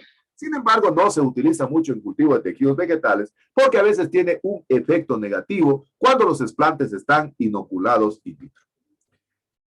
Quinto componente de los reguladores de crecimiento de las hormonas, que es el etileno. El etileno también es calificado como una hormona de carácter gaseoso y generalmente se produce cuando se hace el cultivo de órganos o cultivo de callos. Como es una hormona gaseosa, generalmente se produce cuando se realiza el cierre hermético de los utensilios de vidrio. Es decir, si yo tengo un tubo de ensayo, tengo un frasco de vidrio, en el momento que hago el flameo, flamear significa colocar el frasco en presencia de la luz o en presencia del calor, es lo que dice flamear, ¿verdad? Creo que ya estaba en el glosario. En el momento que yo generalmente hago el flameo de la boca del frasco cerca del mechero de gas y cierro herméticamente, se produce generalmente etileno. Es decir, es una hormona gaseosa que generalmente se produce mayormente en la oscuridad. Y por eso el trabajo de investigación de esta señorita, digo que va a ser en luz y oscuridad, es de fundamental. Es un trabajo maravilloso, ¿verdad? Es un trabajo fabuloso el que va a realizar, porque vamos a demostrar si verdaderamente en presencia de la luz o en presencia de la oscuridad existe mayor formación, en este caso de estructuras callogénicas. En algunos casos, el etileno estimula el crecimiento in vitro, sin embargo, en otros casos, a veces inhibe el crecimiento. Entonces, esta hormona se produce de manera gaseosa en el momento entonces que cerramos herméticamente los frascos de vidrio cuando están en presencia del mechero. Y finalmente tenemos, para completar la clasificación de los reguladores de crecimiento, tenemos las oligosacarinas. ¿Qué son las oligosacarinas? Las oligosacarinas funcionan como los plasmodesmos. ¿Qué son los plasmodesmos en el interior del citoplasma? Los plasmodesmos son inclusiones citoplasmáticas que tienen como función fundamental conectar dos protoplastos de células contiguas. Es decir, son mensajeros químicos. Los plasmodesmos funcionan como mensajeros químicos, algo similar a las oligosacarinas. Por eso decimos que las oligosacarinas son realmente desprendimientos de la pared celular y que básicamente sirven para poder poner en contacto dos protoplastos de células vecinas. Y por eso incluso pueden constituirse en mecanismos de defensas contra cierto tipo de ataque de plagas, de enfermedades, de patógenos, incluso contra tipos de estrés ambiental. Entonces, las oligosacarinas son desprendimientos de la pared celular que actúan de manera similar a los plasmodesmos. Y los plasmodesmos lo que hacen es, como son mensajeros químicos, contactan los protoplasmas, ya saben lo que ustedes son los protoplasmas, de las células vecinas. Sin embargo, en cultivo de tejidos vegetales no utilizamos mucho las oligosacarinas. De esa manera, hemos completado entonces los 6 grandes grupos en las que se clasifican las hormonas o los reguladores del crecimiento. Pero dije que iba a retomar las auxinas y las citoquininas porque son las que más se emplean en los procesos de inducción e inhibición del crecimiento cuando la planta está siendo inoculada in vitro. Y vamos a ver cómo lograr el balance hormonal auxina-citoquinina. Es decir, cómo logro yo, por ejemplo, que la auxina y la citoquinina actúe tanto en la inducción o en la inhibición de un proceso. Esto es un trabajo maravilloso y este es un trabajo fabuloso que a mí particularmente me encanta, jugar con la concentración hormonal. Es decir, jugar prácticamente con las concentraciones de auxina y citoquinina para poder conseguir el resultado que yo deseo. Entonces, la semana anterior les decía, por ejemplo, que el VAP, benzilaminopurina, la ponencia mía fue sobre la formación de brotes adventicios en cinchón oficinal. Es decir, el objetivo fundamental de la ponencia que yo presenté el día jueves era tratar de formar la mayor cantidad de brotes en cinchón oficinales y en función de esos brotes hacer micropropagación. Y les decía que de acuerdo a la hipótesis que nos planteamos al inicio, el tratamiento que mejor resultado dio fue el de a base de VAP, benzilaminopurina. Es decir, fue donde se obtuvo la mayor cantidad de brotes. Entonces, yo lo que buscaba era encontrar la concentración o el balance hormonal adecuado. Y en esto radica el trabajo de investigación. A mí particularmente me encanta trabajar haciendo realmente variaciones hormonales, auxina, citoquinina, para lograr, lógicamente, un desarrollo en el órgano. La manifestación se va a ver en el órgano, ya sea de raíz, de brotes, etcétera, etcétera. Los reguladores de crecimiento, en el caso de las auxinas y las citoquininas, se preparan en base a soluciones stock, soluciones concentradas o soluciones madre. Pongan para el glosario, entonces, ¿qué es una solución con stock, concentrada o madre? Son soluciones nutritivas que realmente sirven para preparar varios medios de cultivo. Solución stock, solución concentrada o solución madre son soluciones nutritivas que sirven para preparar varios medios de cultivo. Vamos a ver incluso cómo se preparan. No se olviden, recuerden que está pendiente la consulta de qué es una solución porcentaje peso, porcentaje volumen, que lo vamos a ver incluso más adelante en una clase particular que estoy preparando, y en base a eso va a ser el examen número 2, que va a ser un examen práctico de cómo preparar soluciones stock, soluciones concentradas en base a porcentaje peso, porcentaje volumen. Entonces, los reguladores de crecimiento se preparan soluciones stock, soluciones concentradas o soluciones madre. Les adelanto un poquito para que sepan qué es. Es más o menos como cuando uno en la casa anteriormente, yo creo que mi abuelita en Malacap, en Calera, ¿no? Ella preparaban anteriormente el tinto, el de café. Es decir, tenían una botellita en la mesa, en donde esa botellita, en función del número de hijos, tenía la capacidad para preparar una taza de café. Entonces, por ejemplo, mi abuelita, qué sé yo, tenía creo como 6, 7 hijos, tenía una botellita, que esa botellita, cada quien que quería preparar un cafecito, ponía un poquito de ese tinto, completaba con agua hirviendo y ya tenía un café. Es decir, esa botellita en el tinto se convertía en una solución stock, en una solución concentrada, en una solución madre, en ese caso del café. Vamos a ver más adelante cómo se preparan este tipo de soluciones stock, este tipo de soluciones concentradas. Entonces, cuando uno busca el balance hormonal auxina-citoquinina, debe buscar un equilibrio, un balance entre la cantidad o la concentración de auxinas y citoquininas para permitir, o ya sea la inducción o ya sea la inhibición de un proceso. Por ejemplo, vamos a poner un ejemplo. Vamos a suponer que yo quiero al mismo tiempo, ¿verdad? Al mismo tiempo, producir raíces adventicias y producir brotes axilares. ¿Qué dicen hasta? A ver, les consulta, a ver. Si ustedes van a hacer su tesis, vamos a suponer que ya pueden ir pensando en su tesis, ¿verdad? Ya les dice, yo quiero utilizar, no sé, pongamos caoba, por decirlo. Quiero tener en caoba in vitro al mismo tiempo. Quiero formar brotes axilares y quiero formar brotes adventicios. ¿Qué dicen ustedes? ¿En qué concentraciones pondría las auxinas y las citoquininas? No me digan en valores, díganme solo alta, media o baja. A ver, repito la pregunta para todos, para ver si van entendiendo, para ver el balance hormonal auxina-citoquinina. Entonces digo, por ejemplo, vamos a suponer que Anderson, perdóname Anderson que me tome su nombre, vamos a suponer que Anderson quiere hacer su test en el balance hormonal auxina-citoquinina para probar caoba, y quiere que los explantes de caoba formen al mismo tiempo raíces adventicias y brotes axilares. ¿Qué le pondría? Auxina y citoquinina. Dígame, ¿en qué concentración? ¿Alta, media o baja? A ver, está la pregunta planteada. A ver, ¿quién me dice? En igual concentración los dos. ¿Pero alta, media o baja? Media. Media podría ser, ajá, ¿qué más? ¿Alguien más? Creo. Sería alta, Inge. Bajas auxinas y bajas citoquininas. Ajá. A ver, ¿qué pasa si le pongo alta? Vamos a hacer un ejemplo. Vamos a ver. Bien, está muy bien. Está bastante bien el principio que tiene. Vamos a explicar exactamente lo que haría, ¿no es cierto?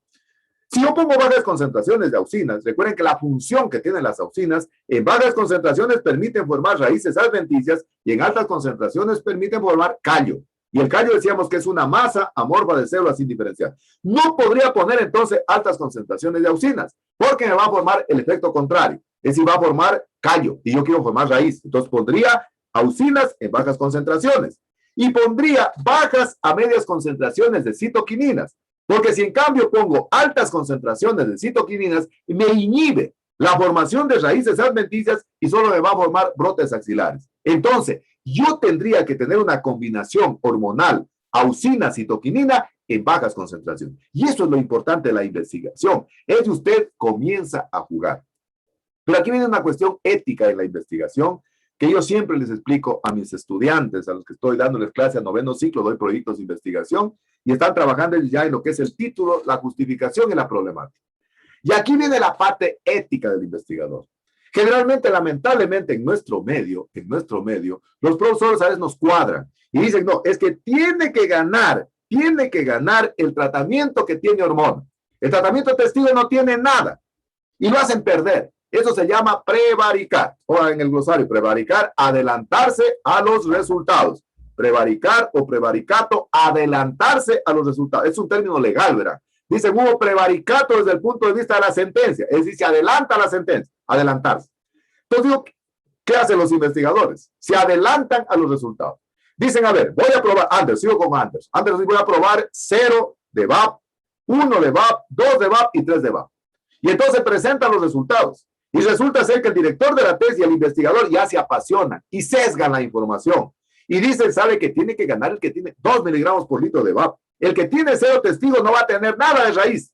Y resulta ser que el testigo sí tiene raíces y los otros no forman. ¿Qué puede pasar? Aquí viene cuando el investigador es ético, es recto, es transparente, va a comunicar los resultados tal como son. Pero cuando no es ético, los acomoda para conformarlo, para realmente tenerlo contento al director de la tesis. Y sabe que dijo que ganó el que tenía 1 miligramo por litro. Y el director dice, perfecto, hay que deconstruir aquello. Puede ser que gane el que tenga 0. ¿Por qué? Porque los tejidos se comportan de manera diferente en lo que tiene que ver con hormonas. Por ejemplo, hay tejidos que no necesitan ni auxina ni citoquinina. Cuando eso pasa, decimos que es autótropo para las auxinas y autótropo para las citoquininas. Es decir, no requiere de auxinas ni de citoquininas para formar raíz, pero como usted prevaricó y tergiversó los resultados, no tiene un resultado confiable. Yo siempre digo que para mi modesta manera de pensar, en la pequeña experiencia que tengo como investigador, para mí realmente los resultados negativos son los más importantes. Porque en función de resultados negativos yo puedo plantear un nuevo proyecto de investigación. Si a mí me dicen que el testigo fue el mejor, significa entonces que ese ya tenía internamente auxinas y citoquininas y es autótropo para las dos. Otro explante, en cambio, solo necesita auxinas. Decimos que ese tipo de explante es heterótropo para las auxinas y autótropo para las citoquininas. ¿Qué quiere decir aquello? Heterótropo para las auxinas, autótropo para las citoquininas, que necesita de una fuente exógena de auxina y no necesita de citoquinina. Tercer tipo de explante o tercer caso, que solo necesita citoquininas. Decimos que es autótropo para la auxina y heterótropo para la citoquinina. Es decir, necesita sine qua non citoquinina, no necesita de auxina. Y el cuarto caso, o el cuarto tipo que se puede presentar de explante, que necesite auxina y citoquinina. Decimos que es heterótropo para los dos. Pero a veces, cuando los investigadores no son éticos y no son honrados, no comunican los resultados de manera adecuada. Es lo mismo que está haciendo fertilización. Vamos a ver, Dania dice, ingeniero, que yo quiero hacer un trabajo en fertilización de pino. Y el primer tratamiento, que es el tratamiento testigo, no tiene nada, no tiene ningún fertilizante. El tratamiento 1 tiene 1 kilogramo de nitrógeno. El tratamiento 2 tiene 2 kilogramos de nitrógeno. El tratamiento 3 tiene 3 kilogramos de nitrógeno. Y resulta ser que después, a Dania, el que más crece es el 0, el que no tenía nada. Y el que tenía 3, 1, 2 y 3 no crece nada. Pero como el director de la tesis, él dice, no, pues se apasiona con los tratamientos y dice, no, pues el que tiene 1 va a crecer más necesariamente. Resulta que no siempre es así. Puede ser que el suelo ya tenía endógenamente el nitrógeno en el suelo. Es decir, pasa más o menos con las vitaminas cuando nos aplican a las personas, ¿no? Hay gente que le va muy bien la vitamina B1. Chuta, se toma una vitamina B1, Cimepar. Al siguiente día de chuchaqui le funciona súper bien. Y otro no se toma nada. y no tiene ningún tipo de malestar. Él posiblemente, endógenamente, ya tuvo esa vitamina. Pasa exactamente igual con los explantes. Por lo tanto, entonces, cuando se utilizan, mire, hormonas, se puede producir en el explante una condición fisiológica que se conoce con el nombre de habituación. Pondrlo en el glosario, habituación. ¿Qué es la habituación? La habituación es un fenómeno epigenético, ¿no?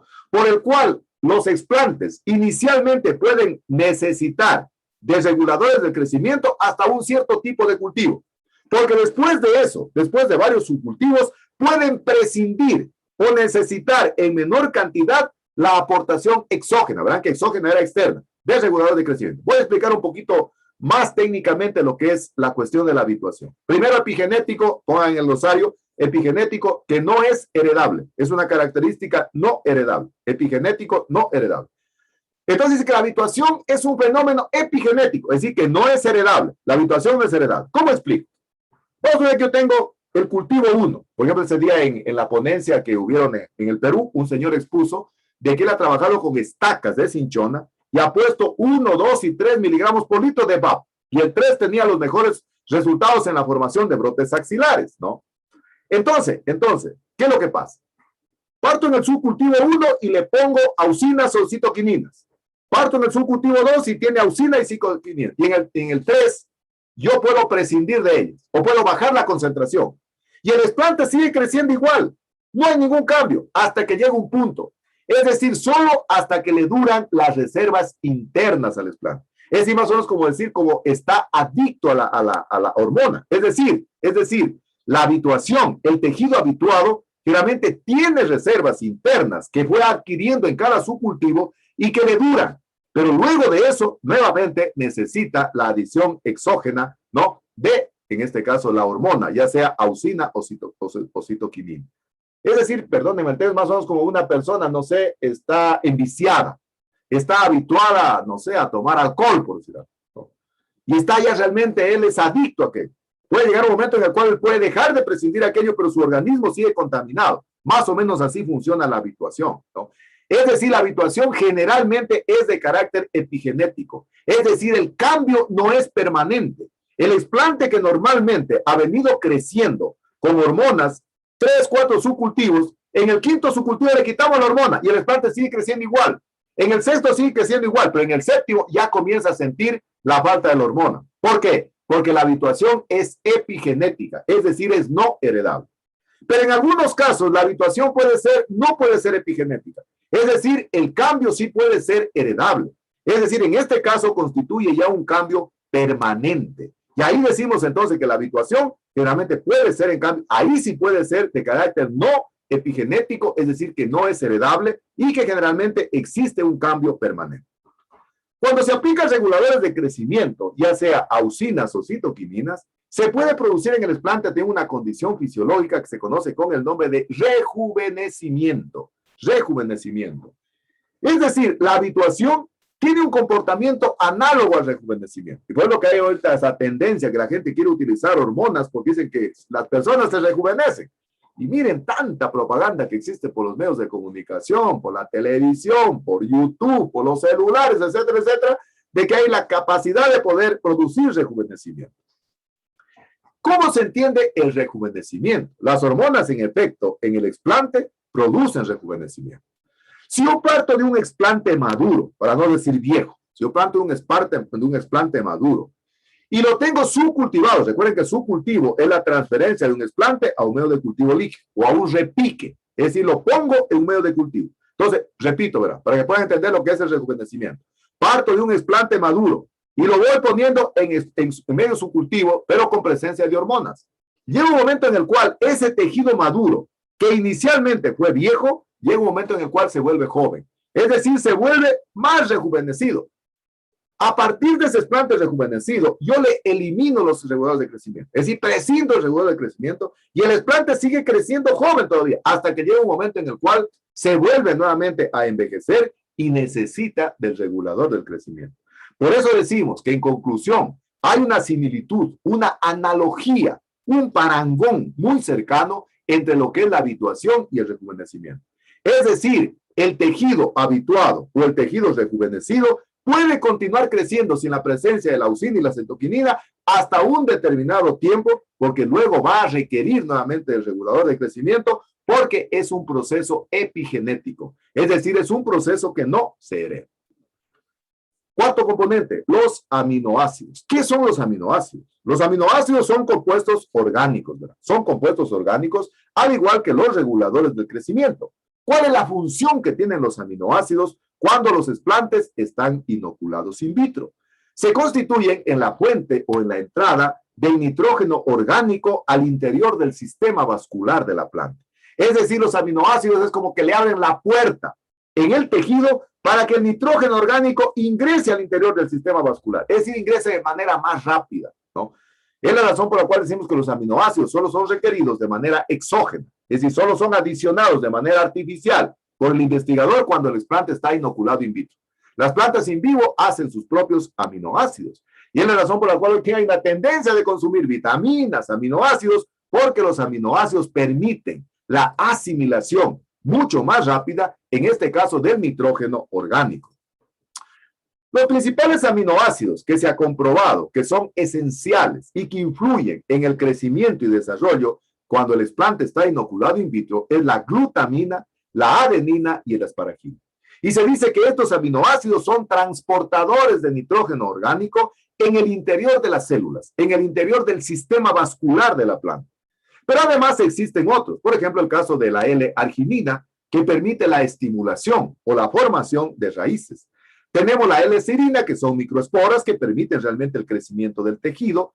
Y en el caso de la cisteína, tenemos también la cisteína, que es un antioxidante. Es decir, impide la oxidación fenólica de los explantes. Tenemos la glicina, que realmente es a base del maíz, también a base de la soya, y que claramente también sirve para hacer cultivos asépticos. Miren, en el caso de la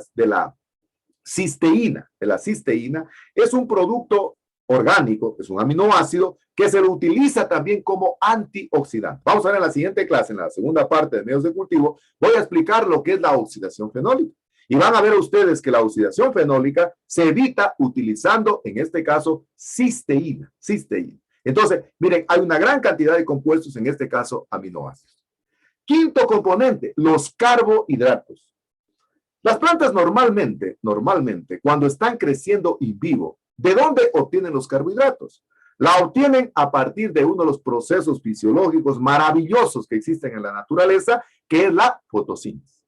Decíamos que la fotosíntesis realmente es el proceso mediante el cual la planta asimila y convierte los compuestos inorgánicos en compuestos orgánicos con un desprendimiento de oxígeno.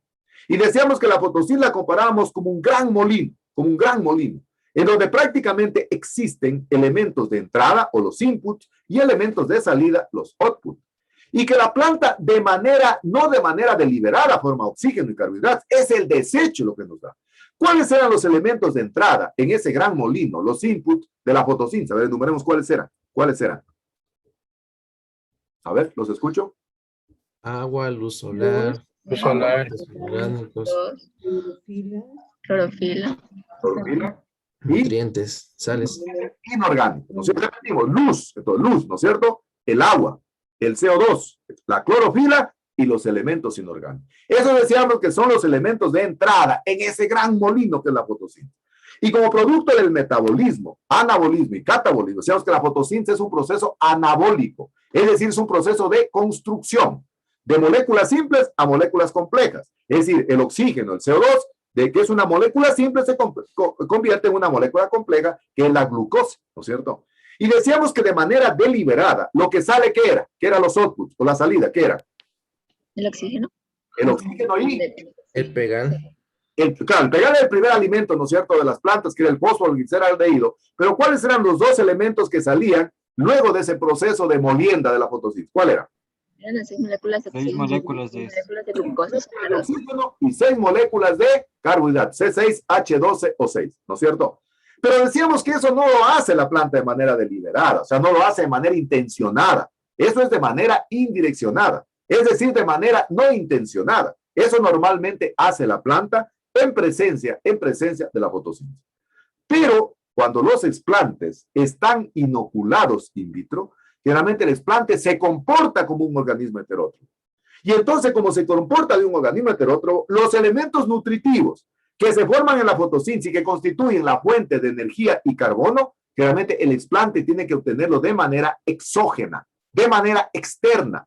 Porque a pesar que el explante tiene coloración verde, el aparato fotosintético generalmente se comporta como un organismo heterótropo. Y entonces tenemos que suministrarle de manera exógena los compuestos orgánicos, en este caso los carbohidratos, que normalmente la planta lo hace durante el proceso fotosintético.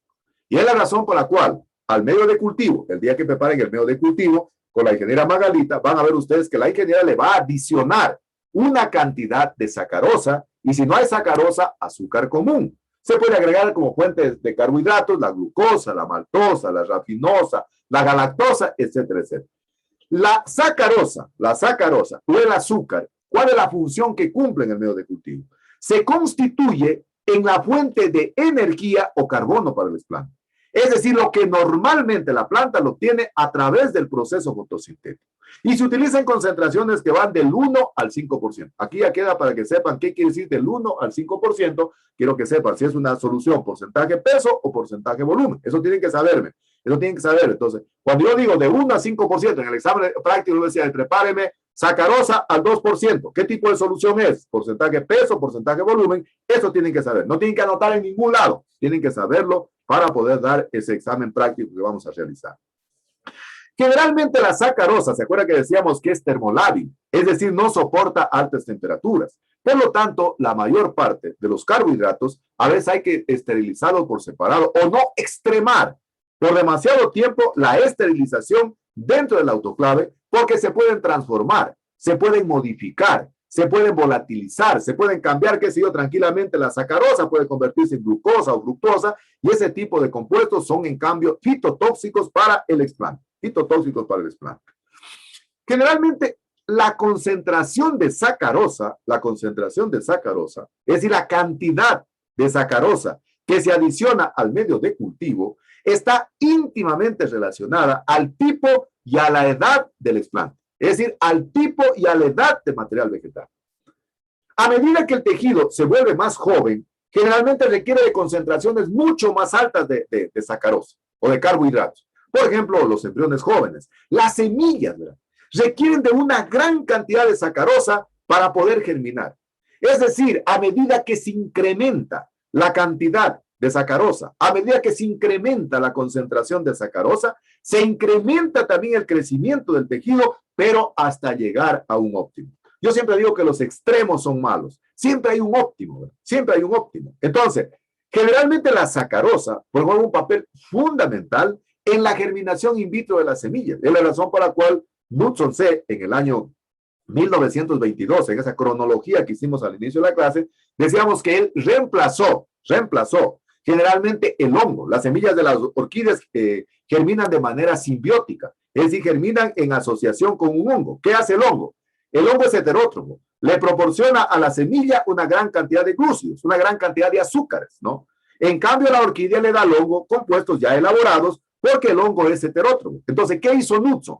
Reemplazó el hongo adicionando sacarosa. Y por eso realmente la sacarosa en la germinación de las orquídeas juega un papel fundamental. Fíjense, cuando yo recién llegué de Cuba, hubo un seminario, me acuerdo, en la Universidad Técnica de Machala, ¿no? Y el señor decano de ese tiempo, que era un ingeniero extraordinario, que fue uno de los creadores de la carrera de ingeniería forestal y que realmente incidió en mi vida personal, en mi vida profesional significativamente, me dijo: Víctor Hugo, vayas a ese seminario en Machala, porque estábamos justo iniciando un proyecto de investigación en orquídeas con él. Y no teníamos ninguna germinación, teníamos 0 en germinación. Oiga, y había un trabajo de investigación que presentaron ahí en Machala. Yo presenté el trabajo nuestro, teníamos 0 en germinación, 0 en germinación. Y en Machala presentó un trabajo de investigación. En ese tiempo no había todavía PowerPoint, ¿verdad? Solo se hacía con papelógrafos o con máximo con láminas de acetato. Y entonces este investigador presentó una lámina de acetato en donde daba envidia ver la cantidad de semillas germinadas de orquídea en el interior del frasco. Miren, una cápsula, por ejemplo, de Cattleya, puede tener alrededor de 4 millones de semillas. 4 millones, ¿verdad? Pero de esos 4 millones hay un investigador que dice que las plantas son prodigiosas. La naturaleza es prodigiosa. Él dice que la naturaleza no es sabia, porque sabio es únicamente el que tiene cerebro. Dice que la naturaleza es prodigiosa. Dice que si esos 4 millones de semillas germinaran de una cápsula, el mundo estuviera invadido de orquídeas, que solo el 10% logran germinar, y que solo el 10%, solo el 1% llega a ser planta adulta, y son las que se quedan sobre un árbol, sobre una rama, etcétera, etcétera. Oye, cuando terminó la conferencia me acerqué a este investigador y le digo, con todo respeto, perdóname, le digo, ¿cómo está haciendo usted para germinar en tan alto porcentaje? Y me dijo, ingeniero, creo que yo no tengo, sino que por la presentación saqué esta imagen de un libro, que no había internet todavía, y les presenté. O sea, no tenía. Pero ¿saben qué estábamos fallando nosotros? Pues me di cuenta, en la cantidad de sacarosa. Es decir, a medida que se incrementa la concentración de sacarosa, se incrementa el desarrollo del tejido, se incrementa la germinación de las semillas, pero hasta un óptimo. Es decir, más o menos haciendo una curva de crecimiento. Si yo parto entonces de una concentración en el eje de las X de 1 a 10%, cuando ya sepan que es una solución porcentaje peso, porcentaje volumen, lo van a entender mucho mejor, y en el eje de las Y tengo el crecimiento, no sé, en longitud. Si yo incremento la concentración, si le pongo 1%, la curva sube. Si le pongo 2, sube, hasta llegar a un óptimo 5. 5% dice que es la concentración máxima de sacarosa. Y luego si le pongo 6%, 7% hasta llegar a 10, la planta comienza a decrecer. Es decir, existe una relación muy cercana entre la concentración de sacarosa y el crecimiento de los tejidos, el crecimiento de los desplantes, la germinación de las semillas. Se incrementa hasta llegar a su óptimo, que en este caso sería 5. Pero luego de eso, si se sigue incrementando la cantidad de sacarosa, el crecimiento del desplante comienza a degenerarse, comienza a decrecer, comienza a disminuir. Por eso decimos entonces que la sacarosa proporciona al medio de cultivo la fuente de energía y carbono. Recuerden que la fotosíntesis hay la fase lumínica y la fase oscura. Y decimos que se utiliza en una concentración de 1 a 5%. Y la sacarosa, en el proceso de la fotosíntesis en la fase oscura, se constituye en la fuente de energía para poder llevar a cabo los procesos metabólicos. Sexto componente, el agua. El sexto componente de los medios de cultivo es el agua. Ya habíamos conversado cuando hablamos de la esterilización de los medios de cultivo, de la villería y del agua. Decíamos generalmente de que el agua constituye el 95% de la composición del medio de cultivo. Fíjense que en los seres vivos, en las plantas, en los animales y en las personas, el agua básicamente dicen que forma el 75% de la estructura esquelética de las personas, de los animales, de las plantas. En el caso del medio de cultivo, el 95% de la composición química del medio de cultivo es agua. Por lo tanto, dijimos que no, el agua pura es un mito. Según hablamos del agua pura, es un mito.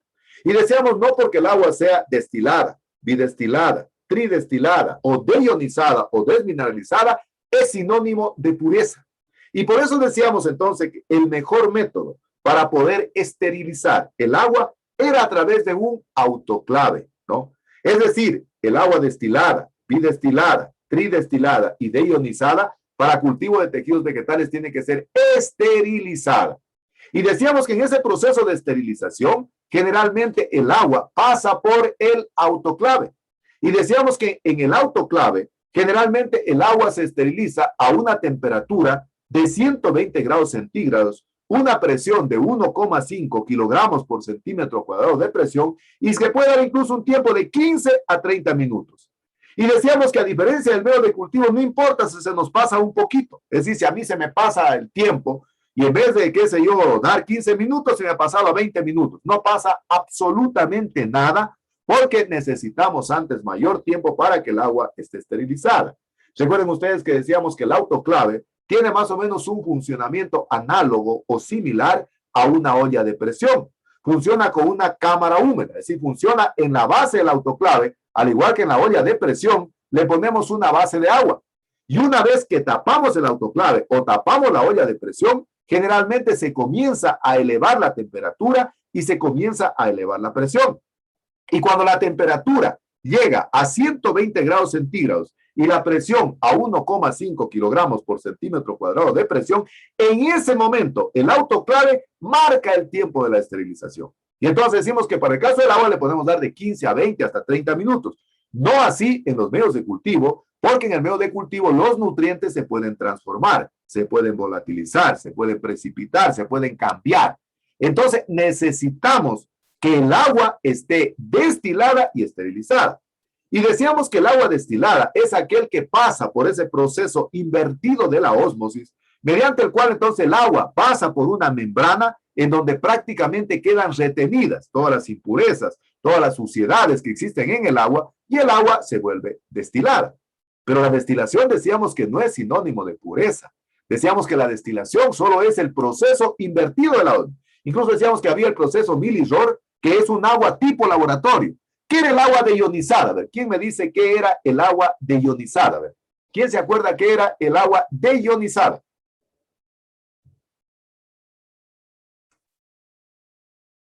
¿Quién me ayuda? ¿Qué era el agua deionizada? ¿Qué era el agua deionizada? ¿Tiene iones? Que no tiene iones, es decir, que tiene una conductividad eléctrica cero, es decir, no tiene iones, ni de hidrógeno ni de oxígeno, pero no es sinónimo de pureza. Necesitamos esterilizarla en el electrograma. Y una vez que es esterilizada, decíamos que no se recomienda guardarla por mucho tiempo, aún más si son, qué sé yo, recipientes de polietileno, porque pueden desprender sustancias tóxicas que posteriormente pueden contaminar los explantes, pueden contaminar los tejidos. Decíamos también que no es necesario almacenarla por mucho tiempo, porque ustedes saben que el agua almacenada por mucho tiempo, inmediatamente comienzan a crecer patógenos, comienzan a crecer microorganismos, esporas de hongos, esporas de bacterias, que prácticamente van a producir el efecto contrario en la contaminación del medio de cultivo. Entonces, hemos visto en la presente clase, entonces, 6 componentes del medio de cultivo, y vamos a dejar entonces para la siguiente clase del día de mañana, la segunda parte, para poder analizar los elementos que nos faltan. Vamos sacando entonces algunas conclusiones, vamos sacando algunas cosas en limpio. Entonces decimos entonces que el medio de cultivo es una solución nutritiva, que está conformada por compuestos orgánicos e inorgánicos y que son indispensables, son sine qua non para lograr el crecimiento y desarrollo in vitro de los explantes cuando están creciendo en condiciones controladas. Primera conclusión. Segunda conclusión que podemos sacar, decíamos de que el medio de cultivo es al explante lo que el suelo es a la planta cuando está creciendo en condiciones in vivo, ¿sí? Tercera conclusión que podemos sacar, que decíamos de que los explantes, cuando están siendo inoculados in vitro, se comportan como organismos heterótrofos. A pesar de tener clorofila, a pesar de tener coloración verde, sin embargo, necesitamos adicionar de manera exógena, todos los elementos nutritivos que la planta normalmente los obtiene ¿de dónde? De la fotosíntesis. Y decíamos que el aparato fotosintético todavía no está desarrollado. Cuarta conclusión que podemos sacar, podemos decir de que los mismos compuestos, qué sé yo, que están en la planta y que los obtuvo Murashige Skug en la hoja de tabaco, haciendo un análisis bromatológico, es decir, hacer un análisis bioquímico de la hoja, llegó a determinar que estaban formadas por compuestos orgánicos e inorgánicos. Y en función de esos compuestos orgánicos e inorgánicos, ¿no?, llegaron a formular un medio de cultivo sintético que hoy en día se conoce con el nombre del medio de cultivo de Murashige Skug, que es el que van a preparar en la práctica cuando diseñemos con la ingeniera Margarita, ¿no? Y que es prácticamente en base a que él se llevó a formular un medio de cultivo, ¿no? Una quinta conclusión que podemos sacar es de que de todos los componentes del medio de cultivo, todos son importantes, ¿no? Todos son necesarios. Pero quienes inciden en mayor medida en los procesos de inducción e inhibición del crecimiento de los tejidos inoculados in vitro son los reguladores del crecimiento. Y decíamos que a la sumatoria de las hormonas naturales más las hormonas sintéticas, decíamos que se conoce con el nombre de reguladores del crecimiento. Y dentro de ello decíamos que están las auxinas, que fueron las primeras hormonas que se descubrieron en el triptófano del trigo, especialmente el ácido indolacético. Tenemos las citoquininas, tenemos el ácido giberélico, el ácido abscísico, tenemos el etileno y tenemos las oligosacarinas. Pero de esos 6 componentes, las que más inciden son las auxinas y las citoquininas. Y la sexta conclusión a la que podemos sacar es de que en el cultivo de tejidos vegetales es de fundamental importancia buscar la combinación hormonal adecuada auxina-citoquinina. Es decir, para que el tejido pueda expresar un proceso de inducción o inhibición. Muy bien, no sé si tienen alguna pregunta, tal vez, alguna pregunta, alguna duda. ¿Alguna pregunta? ¿Está claro? ¿Alguna pregunta, tal vez? Por mi lado, está claro. Muy bien, muchísimas gracias. Entonces, Missy, por favor, les voy a enviar el cosito, las notas y la actita para que me ayude con la firma de sus compañeros. No se olviden lo que siempre estamos trabajando acá, ¿no? Esa tarea eterna, gratitud y amor. La semana pasada recibí, sí les conté la semana pasada de que un ingeniero forestal está en un altísimo puesto en el gobierno, ¿les conté o no? ¿Sí les conté? Sí, jefe. Y Les conté del ingeniero Roberto Alulima, ¿se acuerdan? Sí. ¿De acuerdo, no? Fíjense, con la más absoluta humildad, ¿no? No se olviden, chicos, aquellos que siempre les vengo contando, que siempre les vengo diciendo, conservemos el nivel más bajo, ¿verdad? Con la más absoluta humildad, pero asumiendo que humildad no significa humillación, no significa ser sumiso. Humildad significa ser la misma persona, sencilla, humilde, amable, cariñosa, saludable, respetuosa, ¿no? En épocas de abundancia y en épocas de pobreza. Eso significa realmente ser una persona sencilla, una persona humilde. Que realmente, qué sé yo, su talento, ¿no? Lo reconozcan otras personas. En ese libro de Sancho dice de que mientras los perros ladran, significa que realmente está pasando algo importante. Que realmente la alabanza, pues no sea en boca propia, sino en boca ajena, con la más absoluta sencillez, con la más absoluta humildad. A mí me encanta realmente cuando mis estudiantes tienen éxito y cuando siguen conservando esa sencillez, esa humildad, ese don de gente, esa solidaridad que tenemos realmente cuando somos estudiantes. Y la vida estudiantil es hermosa. Y los estudiantes que están en noveno ciclo no quieren irse a la carrera, ¿no? Entonces, prácticamente, tratemos de aprovechar aquello. Tratemos de ser grandes, pero no agrandados, ¿verdad? Yo les decía a ustedes en el encuadre que a mí me interesa que ustedes vuelen alto, no para que la gente los vea, sino para que ustedes puedan ver desde arriba el mundo de una manera holística, que puedan aprovechar realmente todas las oportunidades. Y lo que siempre les vengo diciendo, ¿no? El amor no puede prescindir de las palabras. Lo que no se nomencla no existe. Expresemos siempre nuestra gratitud, nuestro amor por lo que está a nuestro alrededor. Miren, en esta pandemia, la familia realmente se ha venido a fortalecer, se ha venido a robustecer como esa célula importantísima que era en la sociedad. Miren, nuestros padres nunca nos dejaron sin comer, nunca nos dejaron realmente de atender y eso es de fundamental importancia. Así que aprendan, chicos, a ser gratos, aprendan realmente a agradecer. Dicen que Sócrates decía, no esperes que te mueras para dar las gracias, ¿no? Y hoy en día se ha vuelto característico aquello que dice esa frase de Ana Frank que yo les contaba, que dice que los muertos reciben más flores porque los vivos, porque generalmente que los vivos, porque el remordimiento es más fuerte que la gratitud. En vida, chicos, ahora reconozcamos realmente aquello, reconozcamos los valores, el prestigio, esa gratitud eterna que debe existir, ¿no? Con la más absoluta sencillez, con la más absoluta humildad que podemos tener los seres humanos. Yo creo que eso es lo más importante que puede existir, ¿no? Una vez más, quiero agradecerles a ustedes por permitirme trabajar en un país donde no hay trabajo. Para mí, mis estudiantes son la columna vertebral, son prácticamente la piedra angular en el proceso de enseñanza-aprendizaje. Es lo más importante que puede existir. Yo les digo, los estudiantes, si no hay estudiantes, no hay universidad. Pueden haber los mejores profesores, pero si no hay estudiantes, no hay universidad. Y realmente los profesores tenemos el inmenso privilegio de tener seres humanos maravillosos como ustedes que nos escuchan. Es de fundamental importancia para ser efectiva esa frase de Henry Ford que dice calidad significa hacer lo correcto cuando nadie me está mirando. Hagamos realmente filosofía de vida aquello, ¿no?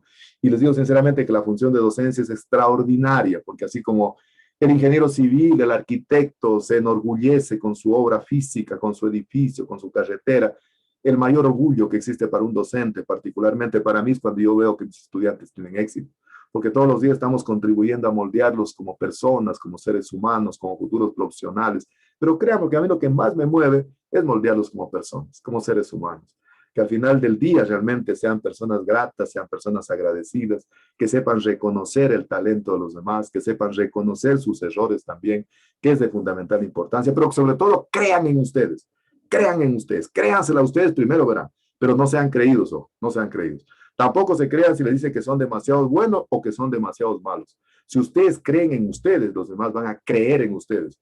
Hay que quererse uno para que después a uno lo quieran también, que es de fundamental importancia. Así que, chicos, muchísimas gracias por permitirme ingresar a sus vidas, ingresar a sus hogares, a sus familias. Hoy en día que prácticamente estamos en estas clases de carácter virtual y que nos ha tocado aprender, definitivamente es un verdadero privilegio y un gusto trabajar con ustedes. Mi mamá todas las mañanas que yo la llamo, después, yo más o menos con ella 6:30 estamos hablando, hablamos hasta 6:45. Pues dame la bendición, nunca te olvides Le doy gracias a tus estudiantes, que gracias a tus estudiantes tienes trabajito. Así que muchísimas gracias, estimadísimas señoritas, señores estudiantes. Pongamos en práctica los conocimientos teóricos, pero sobre todo pongamos en práctica los valores, los valores.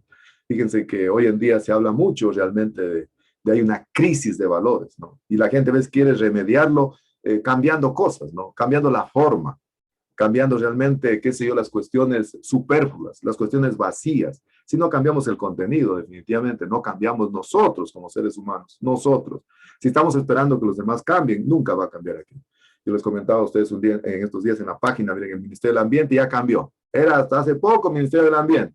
Después vino otro gobierno, puso Ministerio Ambiente y Agua. Hoy día se llama Ministerio del Ambiente, Agua y cómo es transición ecológica del Ecuador. Ya aparece proyecto de investigación.